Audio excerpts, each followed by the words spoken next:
নমস্কার। আমরা আগের আলোচনায় সামগ্রিকভাবে শিখন সেতু বা ব্রিজ মেটেরিয়াল সম্পর্কে কিছু কথা বলছিলাম, কিছু নির্দেশ, কিছু পরামর্শ, কীভাবে সেটা ব্যবহার হবে, কী ভেবে এটা তৈরি ইত্যাদি নিয়ে। এবার আমরা শুরু করব বিষয়ভিত্তিক আলোচনা এবং প্রথমেই আমাদের আলোচনার বিষয় হলো ভাষা। বাংলা ভাষা প্রথম এবং দ্বিতীয় এবং ইংরেজি প্রথম এবং দ্বিতীয়। আমরা আগের আলোচনাতে আমি তো ছিলামই, ঋত্বিক মল্লিক, আমি এক্সপার্ট কমিটির মেম্বার। আমার সঙ্গে ছিল রাতুল গুহ, এক্সপার্ট কমিটির সদস্য, এবং আমাদের সঙ্গে এবারে যোগ দিয়েছেন রুদ্রশেখর সাহা, উনিও এক্সপার্ট কমিটির মেম্বার। নমস্কার। আমরা আলোচনা ঢোকার আগে একটা বিশেষ দিকে আপনাদের একটু দৃষ্টি আকর্ষণ করি। সেটা হচ্ছে যে বইগুলো আপনাদের কাছে যাবে, শিখন সেতু এই নামে যে বইগুলি আপনার কাছে যাবে, সেগুলো বিষয় কিছু কিছু বিষয় সেখানে দুই মলাটের মধ্যে ধরা আছে। যেমন ধরুন, প্রথম ভাষা বাংলা এবং দ্বিতীয় ভাষা ইংরেজি, এটা একটা বইয়ের মধ্যে আছে। যেমন আছে গণিত, প্রাকৃতিক বিজ্ঞান এবং জীবন বিজ্ঞান একটি বইয়ের মধ্যে, তেমনি আরেকটি বইয়ের মধ্যে আছে ইতিহাস এবং ভূগোল। অর্থাৎ তিনটে বই প্রতি ক্লাসে, 9-এর জন্য 3টে এবং 10-এর জন্য 3টে বই আপনাদের কাছে পৌঁছবে, এবং এই 3টে বইয়ের মধ্যেই আসলে ধরা আছে সব সাবজেক্ট। আমরা ওই প্রথম যে বইটি, অর্থাৎ ভাষাকে যে বইয়ের মধ্যে ধরা হয়েছে সেইটাই আলোচনায় আমরা এখন যাব। এক্ষেত্রে শুধু এটা মনে রাখতে হবে যে আমরা বাংলা যখন প্রথম ভাষা তখন ইংরেজি দ্বিতীয় ভাষা, এবং ইংরেজি যখন প্রথম ভাষা তখন বাংলা দ্বিতীয় ভাষা। এই ক্ষেত্রে দুটি বই তৈরি হয়েছে ভাষার ক্ষেত্রে, কিন্তু আপনাদের স্কুলে পৌঁছবে, আপনাদের স্কুল যে মাধ্যমে হয়, আপনাদের স্কুলে প্রথম ভাষা হিসেবে যদি বাংলা যায় তাহলে বাংলা বই, আর যদি প্রথম ভাষা হিসেবে ইংরেজি হয় তাহলে ইংরেজি প্রথম ভাষা এবং তার সঙ্গে দ্বিতীয় ভাষা বাংলা, এইভাবে যাবে। কিন্তু যাই হোক না কেন, মোদ্দা কথা হলো 3টে সেট, 3টে বই আমরা তৈরি করেছি 9-এর জন্য, এবং 3টে বই আমরা তৈরি করেছি ক্লাস 10-এর জন্য। আমরা প্রথমে শুরু করি বাংলা যখন প্রথম ভাষা, তখন সেখানে আমরা কিভাবে এগিয়েছি, আমরা কিভাবে ভেবেছি। এইটার ক্ষেত্রে আমি শুরু করার ক্ষেত্রে আমি একটু মুখপাত করি। সেটা হচ্ছে যে আমরা বাংলা ভাষার, আমরা যখন বাংলা বই নিয়ে কাজ করতে যাই তখন আমরা দেখি যে বাংলা এই প্রথম ভাষা, এর মধ্যে কয়েকটা অংশ আছে। একটা আছে তার টেক্সট পার্ট, এটা ব্যাপার যাচ্ছে। একটা আছে তার টেক্সটের দিক, অর্থাৎ সেখানে গল্প আছে, কবিতা আছে, নাটক আছে, প্রবন্ধ আছে। তার সঙ্গে থাকে একটা পূর্ণাঙ্গ গ্রন্থ, র্যাপিড রিডার হিসেবে থাকে ব্যাকরণের অংশ এবং নির্মিতির অংশ। মোটামুটি এই 4টে বড় অংশ এতে বাংলা প্রথম ভাষার যে সিলেবাস সেটা বিভাজিত 9-এ এবং 10-এ। আমরা এই প্রতিটা অংশ নিয়ে রুদ্র ডিটেলে বলবে। আমি প্রথমটা দিয়ে একটু শুরু করি, তারপর আমি রুদ্র কাছে যাব। সেটা হচ্ছে যে আমরা যখন টেক্সটের জায়গা নিয়ে শিখন সেতুতে কাজ করছিলাম তখন আমরা এভাবে ভেবেছিলাম যে ধরুন টেক্সট 7 এবং 8, এই ধরুন 9-এর ক্ষেত্রে 7 এবং 8-এর অনেকগুলো টেক্সট আছে। দেখুন, একটা সব টেক্সট তো আমি 3 মাসের মধ্যে আমরা পড়িয়ে দিতে পারবো না। তাহলে সেখান থেকে আমাদের 7 এবং 8 থেকে আমরা কিছু টেক্সট আমাদের বেছে নিতে হবে। এখন এই বাছবার পদ্ধতিটা কি হবে? আমরা 2-3টে দিক থেকে এইগুলোকে বেছেছি। যেমন ধরুন লেখকের সূত্রে, অর্থাৎ ধরুন 9-এ রবীন্দ্রনাথের লেখা পাঠ্য, আমরা 7 এবং 8-এর যে রবীন্দ্রনাথের যে লেখা পাঠ্য ছিল সেইখান থেকে আমরা সেটা হয়তো তার মধ্যে কোনোটা হয়তো বেছে নিয়েছি ব্রিজের জন্য। আবার ধরুন লেখার ধরন, ফর্ম, জনরা ধরে আমরা এগিয়েছি। ধরুন ক্লাস 9-এ একটা চিঠি পাঠ্য, আমাদের 7 বা 8-এ যে চিঠি ধরনের যে লেখা, যে যে সাহিত্যধর্মী যে চিঠি পাঠ্য ছিল, আমরা সেরকম একটা চিঠিকে নিয়েছি। কবিতার ক্ষেত্রে যদি ধরা যাক ক্লাস 9-এ কোনো সনেট থেকে থাকে, আমরা চেষ্টা করেছি 7-8-এর একটা পাঠ্য যে কবিতাগুলো আছে তার মধ্যে সনেটকে চিহ্নিত করে তার সঙ্গে যোগ করতে। এবং অবশ্যই কন্টেন্ট, যেমন ধরুন আপনারা জানেন যে আমাদের যে কোনো ক্লাসের বইতেই সে ভাবমূল যাই হোক না কেন, আমাদের একটি ভাবমূল ছিল, উপভাবমূল ছিল বলা উচিত, সেটা হচ্ছে স্বাধীনতা সংগ্রামকে নিয়ে দেশাত্মবোধ, এই এই এই দেশাত্মবোধের উন্মেষ যারা করতে পারে এই ধরনের কোনো টেক্সট, সেগুলো নিয়ে। এবং সেটার সঙ্গেও আমরা যখন ক্লাস 9-এর এই ধরনের টেক্সট বা ক্লাস 10-এর এই ধরনের টেক্সটের সাথে সেগুলোকে আমরা যোগ করেছি। এবং এই যে টেক্সটগুলো আমরা ব্রিজ করেছি, হয়তো 5টা কি 6টা টেক্সটকে আমরা বেছেছি। নাটক থাকলে নাটক থেকে, প্রবন্ধ থাকলে প্রবন্ধ দিক থেকে, তার সঙ্গে আমরা স্বতন্ত্র পাঠ, অর্থাৎ এইগুলো তো সে পড়লো, তার হয় কন্টেন্ট জানলো, নয় লেখকের সূত্রে সেই লেখাটাকে চিনলো, বা তার চেহারা ফর্মের দিক থেকে সেই জিনিসটিকে শিখলো, এবং 9-এ গিয়ে 9-এ বা 10-এ সেই ধরনের টেক্সট যাতে তার অসুবিধে না হয় সে সেখানে গেল। কিন্তু পাশাপাশি আমরা স্বতন্ত্র পাঠ হিসেবেও 7 এবং 8 থেকে কিছু কিছু টেক্সটকে বেছে রেখেছি, যাতে সেইগুলো একবার অন্তত আলোচনা হয়, একবার অন্তত পড়ে নেওয়া যায়। এইভাবে আমরা সাজিয়েছি হচ্ছে আমাদের টেক্সট পার্ট। আমি রুদ্রের কাছে যাব। রুদ্র, যদি এই যে আমাদের এই যে বাছাই এবং তার যে চলন, এটা যদি একটু একদম উদাহরণ দিয়ে আর একটু কনক্রিট করে যদি আপনি বলেন। একদমই খুব গুরুত্বপূর্ণ একটা প্রসঙ্গ। প্রথমে এই বইটা যে তৈরি হয়েছে শিখন সেতু, নবম এবং দশম শ্রেণীর ক্ষেত্রে এই মুহূর্তে আমাদের আলোচ্য, তার যে চলন সেইটার সঙ্গে একটু আমরা চলি। সেখানে প্রথমেই রাখা হয়েছে যেটা মাধ্যমিক স্তরে প্রথম ভাষা বাংলার কাম্য শিখন সামর্থ্য। তা এখন এইটা তো আপনারা ইতোমধ্যে আলোচনায় শুনেছেন যে সপ্তম এবং অষ্টম শ্রেণীতে তারা যেভাবে পড়েছে বা যেই অতিমারির আবহে এই পাঠ তাদের চলেছে, সেক্ষেত্রে তাদের যে লার্নিং গ্যাপ বা শিখনের ক্ষেত্রে যে খামতিটা থেকে গেছে, সেই ঘাটতিটাকে পূরণ করা এবং একই সঙ্গে এই পাঠ্য বইটাকে জুড়ে নেওয়া। সে কারণেই এই মাধ্যমিক স্তরে প্রথম ভাষা হিসেবে বাংলার কাম্য সামর্থ্য বা দ্বিতীয় ভাষা হিসেবে বাংলার কাম্য সামর্থ্য, এটাকে প্রথমে রেখে তারপরে যে বই তাদের রয়েছে পাঠ্য, যে সাহিত্য সঞ্চয়ন এবং সাহিত্য সম্ভার, যেটা নবম এবং দশম শ্রেণীর জন্য রয়েছে দ্বিতীয় ভাষার ক্ষেত্রে, তার পাঠ প্রকৌশল নিয়ে আলোচনা। এবং এরপরে যেটা নবম দশম শ্রেণীতে তারা প্রথম করছে, যে অন্তর্বর্তী প্রস্তুতিকালীন মূল্যায়ন, এটার পদ্ধতি এবং প্রয়োগ, সেক্ষেত্রে বেশ কিছু নমুনা সংযোজিত হয়েছে। এবং ব্যাকরণের ক্ষেত্রে যেই চর্চাটা তাদের অত্যন্ত জরুরি ছিল, কিন্তু এই রেগুলার ক্লাসরুম ট্রানজাকশানের মধ্যে দিয়ে যে বিষয়টা তাদের হয়ে ওঠেনি, সেই জন্য 9-এর ক্ষেত্রে 7 এবং 8-এর অনেক বিষয়ের সঙ্গে তাদের সাযুজ্য রয়েছে, সম্পর্কিত রয়েছে বিষয়গুলো, সেইগুলো তাদের আলোচনার পরিধিতে আনা হয়েছে। এবং এরপরে নির্মিতি অংশ, এবং তারপরে যে পূর্ণাঙ্গ সহায়ক গ্রন্থর কথা ঋত্বিক বলছিলেন সেটা রয়েছে, এবং তারপরে পাঠভিত্তিক প্রশ্নাবলী এবং নমুনা প্রশ্নপত্র। এই হচ্ছে বইয়ের চলন।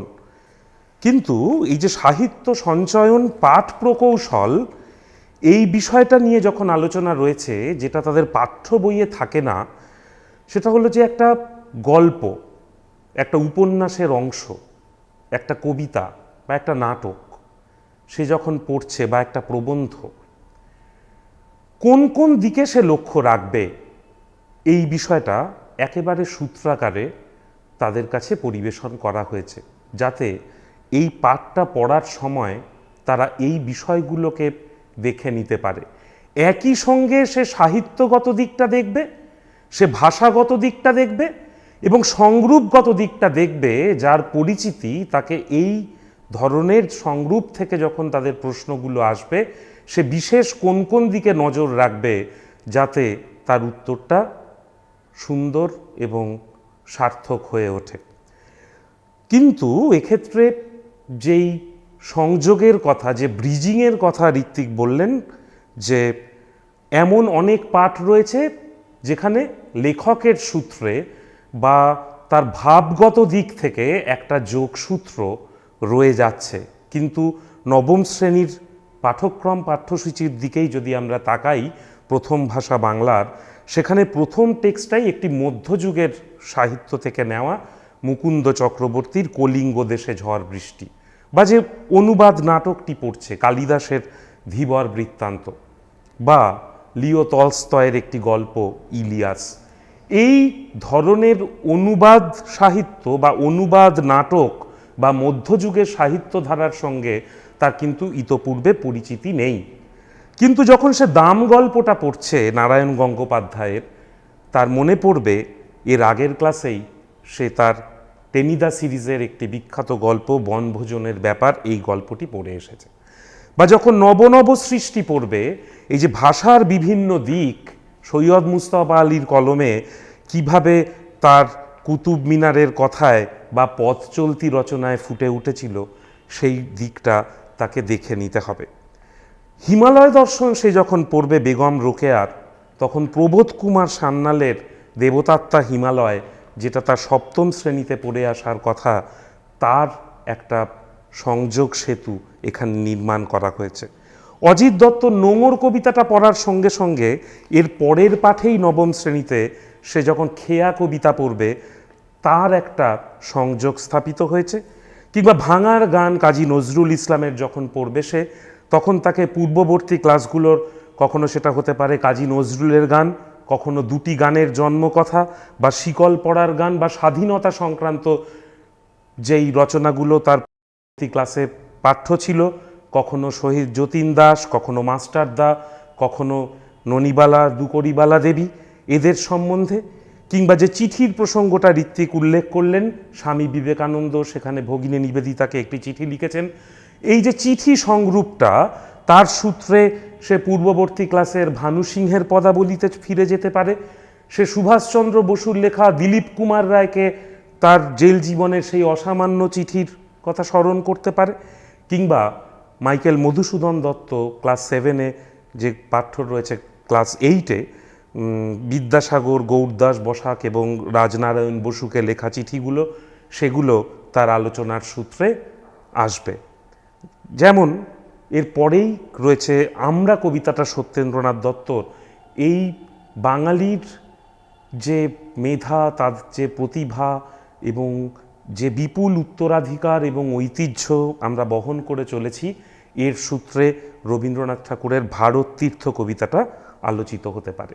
প্রেমেন্দ্র মিত্রর নিরুদ্দেশ গল্পটা এরপরে রয়েছে, কিন্তু প্রেমেন্দ্র মিত্রর গল্প সেভাবে তারা পূর্ববর্তী ক্লাসগুলোতে পায়নি, কিন্তু বইটই বলে একটি কবিতা পেয়েছে, সেইটি এই প্রসঙ্গে আলোচিত হতে পারে। সুতরাং তিনটে দিক, একটা হচ্ছে তার লেখকের সূত্রে প্রাপ্ত রচনা, দ্বিতীয়ত সে ভাবমূলকে কিভাবে চিনে নিতে পারছে, এবং তৃতীয়ত স্বতন্ত্র পাঠ হিসেবে কিছু গুরুত্বপূর্ণ লেখা, যেগুলো তার না পড়লেই নয়, তার যে কাম্য সামর্থ্য তাতে পৌঁছনোর জন্য যেগুলো অত্যাবশ্যকীয়, অত্যন্ত জরুরি এবং বাংলা সাহিত্যের অত্যন্ত গুরুত্বপূর্ণ বলিষ্ঠ লেখক যারা রয়েছেন তাদের লেখা সে পড়ছে। বঙ্কিমচন্দ্র চট্টোপাধ্যায়ের রাধারানী, তারাশঙ্কর বন্দ্যোপাধ্যায়ের চন্দ্রনাথ বা জীবনানন্দ দাশের আকাশে 7টি তারা, এই ধরনের কবিতাগুলি বা উপন্যাসের অংশগুলো স্বতন্ত্র পাঠ হিসেবে চলবে।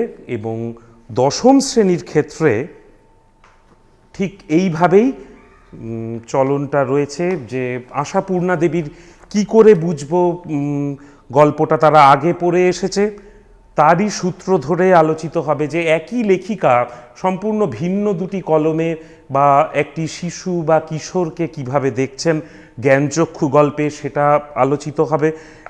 রবীন্দ্রনাথ ঠাকুরের আফ্রিকা কবিতাটা আলোচনার সূত্রে সে নবম শ্রেণীর খেয়া বা অষ্টম শ্রেণীতে বোঝাপড়া বা ভারত তীর্থর মতো কবিতা পড়ে এসেছে, বা মেঘনাদ বধ কাব্যের যে অংশ অভিষেক শিরোনামে রয়েছে তার সূত্রে তার যে চিঠি সে আগে পড়ে এসেছে সেগুলো আলোচিত হবে, বা নজরুলের প্রলয়োল্লাস কবিতার সূত্রে আগের পড়ে আসা ভাঙার গান কবিতাটি, বা বাংলা ভাষায় বিজ্ঞান রাজশেখর বসু এই লেখকের সূত্রে কিভাবে এই নব নব সৃষ্টি, বা হীরেন্দ্রনাথ দত্ত যখন প্রখ্যাত অভিধানকার হরিচরণ বন্দ্যোপাধ্যায়কে নিয়ে লিখছেন, এই আলোচনাগুলো এবং ভাষা বোধ, ভাষা নির্মাণ, একটা অভিধান তৈরি করা কোন প্রবল মনস্বিতায় এবং কোন অধিকার থেকে তারা এই বিষয়টা নিয়ে চর্চা করছেন, এই দিকটা তাদের কাছে উন্মোচিত হওয়া জরুরি। এবং এই শিখন সেতুতে সেই দিকে তাদেরকে একটা প্রণোদনা দেওয়া হয়েছে।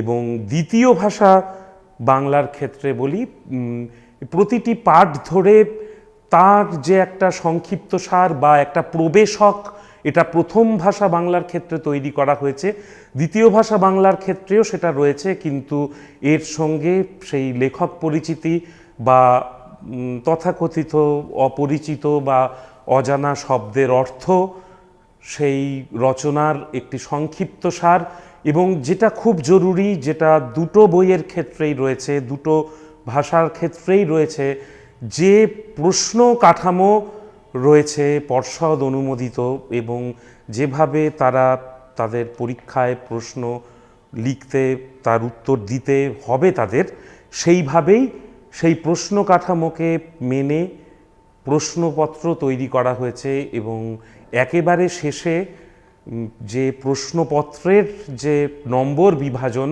সেই নম্বর বিভাজনকে মাথায় রেখে সম্পূর্ণ প্রশ্নপত্র, সেটি 3টি পর্যায়ক্রমিক মূল্যায়নের জন্যই সেটা এর মধ্যে রাখা হয়েছে। ঋত্বিক, টেক্সটের দিকটা তো রুদ্র খুবই বিস্তারিতভাবে বললেন। আমি আর দু একটা দিকে একটু কয়েকটা কথা বলে আমরা ইংরেজিতে চলে যাব। সেটা হচ্ছে যে ধরুন এর তো একটা আমাদের যখন 9 বা 10-এর যখন টেক্সট বেছেছি, তার আগে হয় লেখকের সূত্রে, যেগুলো রুদ্র বলছিল যে লেখকের সূত্রে অথবা ফর্মের সূত্রে বা ইত্যাদি সূত্রে আমরা ব্রিজ করতে পেরেছি। কিন্তু পূর্ণাঙ্গ যে গ্রন্থ যেটা র্যাপিড রিডার হিসেবে আছে, ঠিক সেরকম তো ওই পদ্ধতিতে তো ব্রিজ করা সম্ভব নয়। তো আমরা যেটা করেছি সেক্ষেত্রে ওই প্রবেশক যে শব্দটা রুদ্র ব্যবহার করলো, আমি ওই শব্দটাকেই আমার মনে হয় এই ব্রিজ করার ক্ষেত্রে আমরা যে পদ্ধতি সাহায্য নিয়েছি তাকে আমরা প্রবেশক বলতে পারি। অর্থাৎ আমরা টেক্সটের ভেতরে একেবারে ঢুকছি না, কিন্তু সেই পার্টিকুলার টেক্সটটা, ধরা যাক প্রফেসর শঙ্কুর ডায়েরি হোক বা কোনি, তার সম্বন্ধে কিছু গুরুত্বপূর্ণ কথা, কিছু মনে রাখার মতন বিষয় এবং কাহিনী বিন্যাসের ধরন, এই ব্যাপারটিকে আমরা প্রবেশক হিসেবে ব্যবহার করেছি। আর ব্যাকরণের ক্ষেত্রে দুটো বিষয় ঘটেছে। সেটা কখনো ফাউন্ডেশনের মতন কাজ করেছে, যেমন ধরুন বাচ্য 7 বা 8 এই বা কোথাও সেভাবে বাচ্য বিষয়টা আসেনি। ফলে যখন বাচ্য নিয়ে আমরা কাজ করেছি, সেটা একেবারেই একটা ফাউন্ডেশনের মতন, ভিত্তি প্রস্তর স্থাপনের মতন করে বা বাচ্য ব্যাপারটা কি আমরা খুব সাধারণ আলোচনায় গিয়েছি। পরে সে যখন তার ক্লাসে যখন সেটা হবে, সেটা সে নিশ্চিতভাবেই আরও গভীরে গিয়ে পড়বে। আর কিছু বিষয় আছে যেটা আমাদের আগে হয়েছে, যেমন ধরুন সমাস 10ম শ্রেণীতে পাঠ্য, অথচ সমাস তার আগে সে ছোট করে ক্লাস 8-এ তার পড়বার কথা ছিল। যে ক্লাস 10-এ উঠছে সে কিন্তু ক্লাস 8-এ সমাস ক্লাসরুমে পড়েনি, হয়তো অন্য কোনোভাবে হবে তাকে পড়ানো হয়েছে, কিন্তু সে ক্লাসে পড়েনি। সুতরাং এই যে 8-এর সমাস এবং ক্লাস 10-এর সমাস, 8-এর সমাসের উপর জোর দিয়ে আমরা ক্লাস 10-এর যে কাঠিন্য মাত্রা, সেইখানে তাকে আমরা শুরুটা অন্তত তাকে আমরা ধরিয়ে দিয়েছি। এবং একই কথা বলা যায় নির্মিতির ক্ষেত্রেও। নির্মিতির ক্ষেত্রে যে জিনিস, যে বিষয়টি নতুনভাবে সে শিখেছে, সেখানে আমরা কেমন করে সেটা লিখতে হয়, লেখার নিয়ম এবং উদাহরণ, এইভাবে আমরা এগিয়েছি। আমাদের মনে হয়েছে যে একটা ভাষাকে তাকে যত দিক থেকে দেখা যায় আমরা চেষ্টা করেছি সেটা সব দিক থেকে দেখতে। শেষ করার আগে, মানে বাংলা বিষয় নিয়ে কথা শেষ করবার আগে একটাই আমি কথা বলতে চাই, যেটা রুদ্র বলেছে, আমি সেটা পুনরুক্তি করছি এই কারণে যে আমরা আমাদের আগের যে আলোচনায় আমরা বলছিলাম যে এটা 3-3.5 মাসের একটা মেটেরিয়াল, যেটা মূলত এই সময় ব্যবহার হবে, কিন্তু সেটা পরেও ঘুরে ফিরে প্রয়োজন মতন আর ব্যবহার করতে পারি। এখানে যে একটা প্রচুর প্রশ্নের সমাবেশ আছে, এই প্রশ্নগুলো নিয়ে সে কিন্তু সারা বছর কাজ করতে পারে। এবং প্রচুর প্রশ্ন আমরা রেখেছি, এই কারণে রেখেছি, এবং প্রশ্নগুলো রাখার ক্ষেত্রে আমরা বারবার যে জায়গাটা মনে রেখেছি যে এই প্রশ্নগুলোও যদি সে তৈরি করতে থাকে, এই প্রশ্ন তৈরি করতে করতেই সে তার পাঠ্য যে বিষয়গুলি, তাকে সে আর একবার তার মানে পুরোটাই তার প্রায় পড়া হয়ে যাবে। প্রশ্নগুলোকে আমরা এমনভাবেই সাজিয়েছি। আমরা এবারে বাংলা প্রথম ভাষা এবং দ্বিতীয় ভাষা নিয়ে কথা বললাম, আমরা একটু ইংরেজির দিকে যাব। ইংরেজির চলন বুঝতেই পাচ্ছেন, বাংলা বা যদিও দুটো বাংলা ভাষা এবং ইংরেজি ভাষাকে নিয়ে আমাদের এই কম্বাইন বই, কিন্তু ইংরেজি ভাষার চলন আলাদা, তাদের বাছবার পদ্ধতি, ব্রিজ মেটেরিয়াল তৈরির পদ্ধতি অনেকটাই আলাদা। আমি রাতুলকে অনুরোধ করব সেই পদ্ধতির দিকে যদি একটু আলোকপাত করো এবং পুরো বিষয়টাকে বলো। ধন্যবাদ ঋত্বিক। ঋত্বিক এবং রুদ্রদা অলরেডি বলেছে যে this bridge material has basically 2 components. দুটো ধরনের উপকরণ দিয়ে তৈরি। একটা হচ্ছে সেতু নির্মাণ, ব্রিজ, আর একটা হচ্ছে কাইন্ড অফ ফাউন্ডেশন, কোন একটা কিছুতে ঢুকছে, প্রবেশকের কাজ করবে। So in case of English as well, ইংলিশের ক্ষেত্রেও আমরা we have kept both this components, bridge and the foundation component. Now বাংলার মতোই ইংলিশেও দুটো ল্যাঙ্গুয়েজ, ইংলিশ কখনো ফার্স্ট ল্যাঙ্গুয়েজ হিসেবে কারোর আছে কোনো স্টুডেন্টের, এবং কারোর ক্ষেত্রে সেকেন্ড ল্যাঙ্গুয়েজ আছে। ফার্স্ট ল্যাঙ্গুয়েজ এবং সেকেন্ড ল্যাঙ্গুয়েজের ক্ষেত্রে কিন্তু দ্য ট্রিটমেন্ট ইজ ডিফারেন্ট। কারণ ফার্স্ট ল্যাঙ্গুয়েজের ক্ষেত্রে লিটারেচার তার কাছে একটা ডেস্টিনেশনের কাজ করে, সে ল্যাঙ্গুয়েজটা অলরেডি খানিকটা জানে বলে ধরে নেওয়া হয়, and literature is a kind of destination. At the same way second ল্যাঙ্গুয়েজের ক্ষেত্রে the case is just the opposite. লিটারেচারকে ইউজ করা হয়, বিভিন্ন টেক্সটকে ইউজ করা হয় as the way to reach the destination, যেটা কিনা ল্যাঙ্গুয়েজ।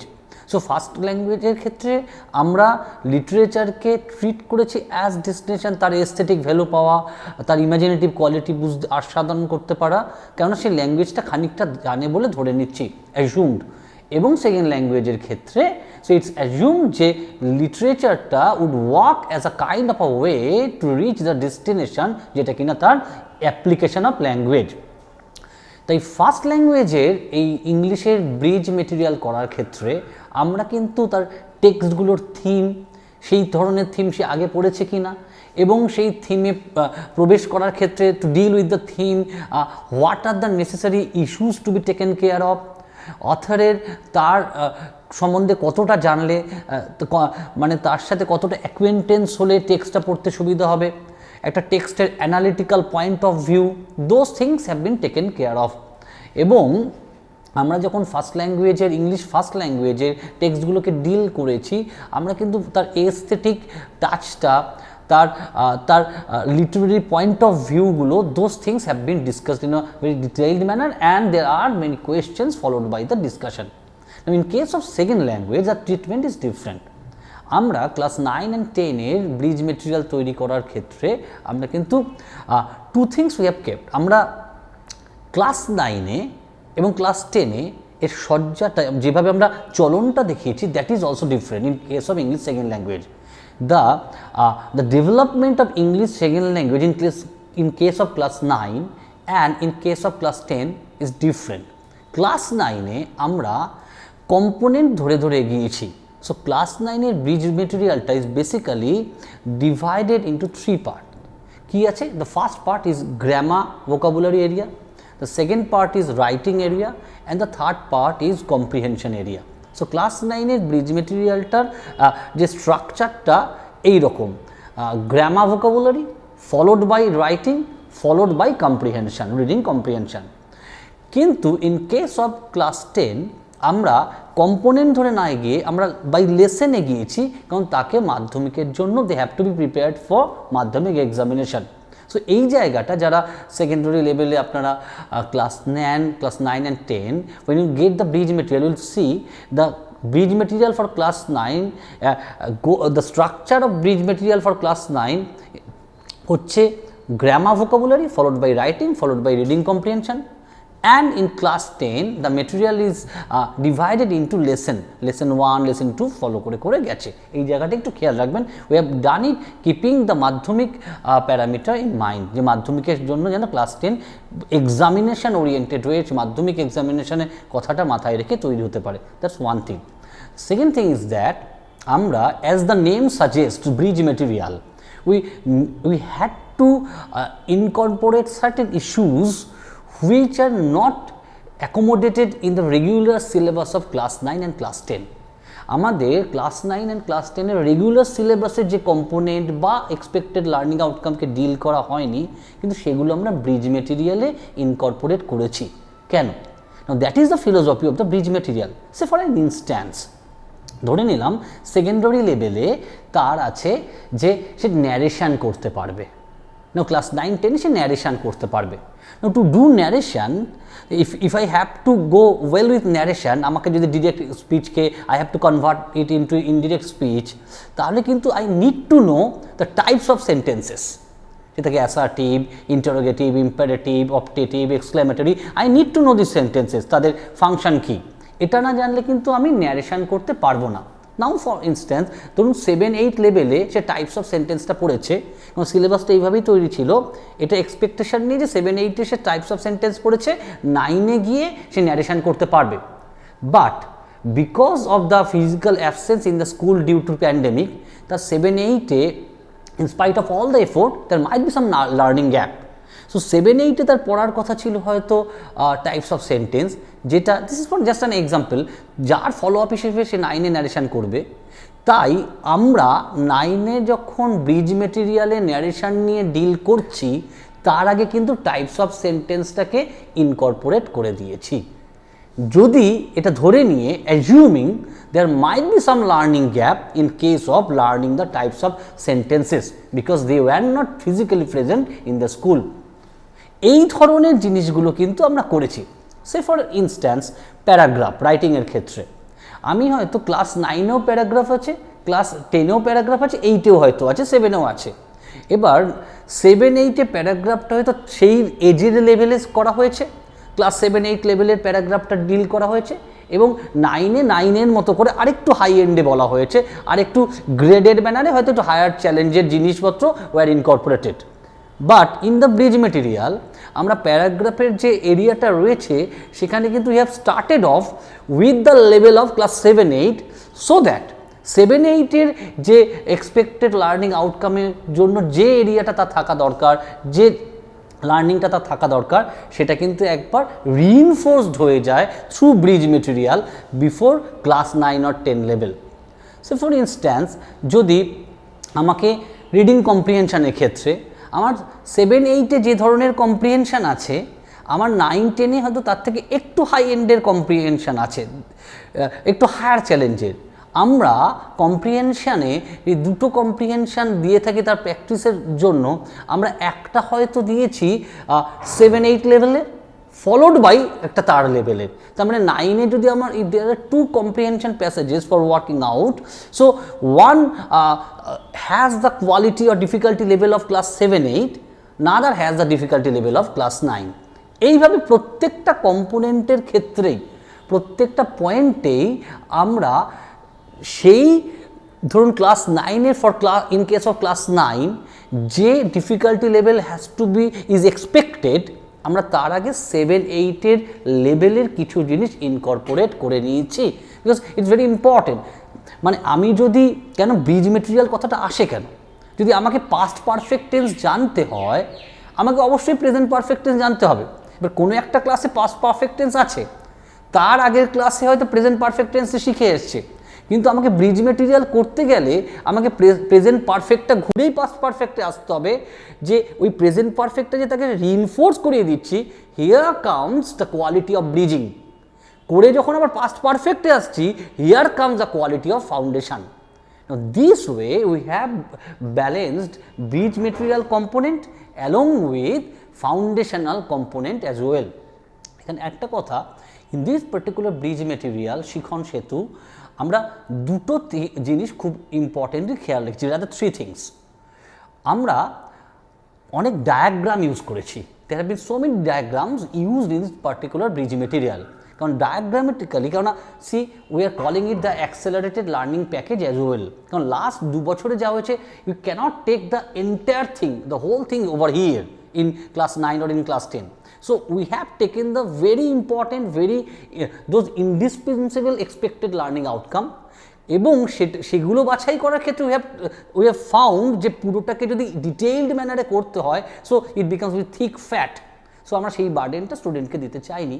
সো আমরা অনেক ইম্পর্টেন্ট জিনিস we have put it into diagram, আমরা ডায়াগ্রামেটিক গ্রাফিক্যাল ম্যানারে কিন্তু দেখিয়েছি, যাতে অনেক কম সময় অতি সহজে এটা কিন্তু স্টুডেন্টদের পক্ষে গ্র্যাপ করা সুবিধা হয়। এটা একটা। 2, আমরা পয়েন্টস টু রিমেম্বার বা things at a glance, to check back, এই ধরনের ছোট ছোট সাবসেকশন ইউজ করেছি।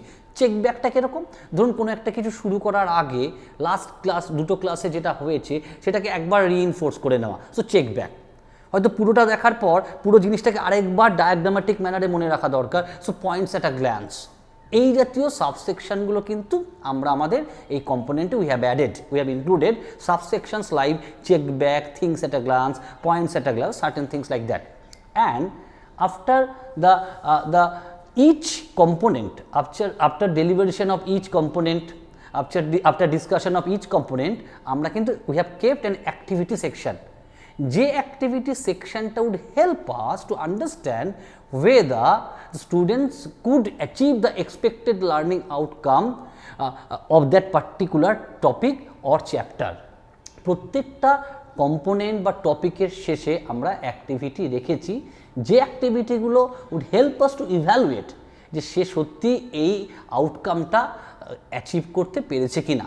এবং সত্যি বলতে কি, আমরা টপিকের শুরুতেও কিন্তু সেই টপিকটা কোন লক্ষ্যে, কোন আউটকামকে মাথায় রেখে, কোন ভাবনাকে মাথায় রেখে the topic has been set, সেটা কিন্তু we have mention. So at the beginning of the topic we can understand this topic is going to deal with this, and at the end of this topic the students are expected to do certain things like this. এটা আমরা আমাদের রেখেছি। এবং in the discussion এরিয়াও আমি একটা কথা খুব importantly আপনাদের সাথে শেয়ার করব। In the discussion area also we haven't come from definition to example, the process is not that. What we have done is that, say for case of simple complex compound sentence, we have given say set 1, set 2, set 3. In set 1 there are some simple sentences, কিন্তু আমরা প্রথমে বলছি না that they are simple sentences, we are giving just some sentences. In set 2 there are some sentences, and in set 3 there are some sentences. Now followed by the exposure of the sentence, এবার আমরা exposure followed by another explanation. set 1 এর সেন্টেন্সের characteristics গুলো কি সেটা বলছি, এবং this if in a sentence this characteristics are present, তাকে সিম্পল সেন্টেন্স বলা হয়। সো প্রথমে আমরা রাখছি exposure, followed by explanation, followed by concretization through definition. আবার এরপর আসছি সেট 2 কে নিয়ে। We are saying that in set 2 we have got this sentences.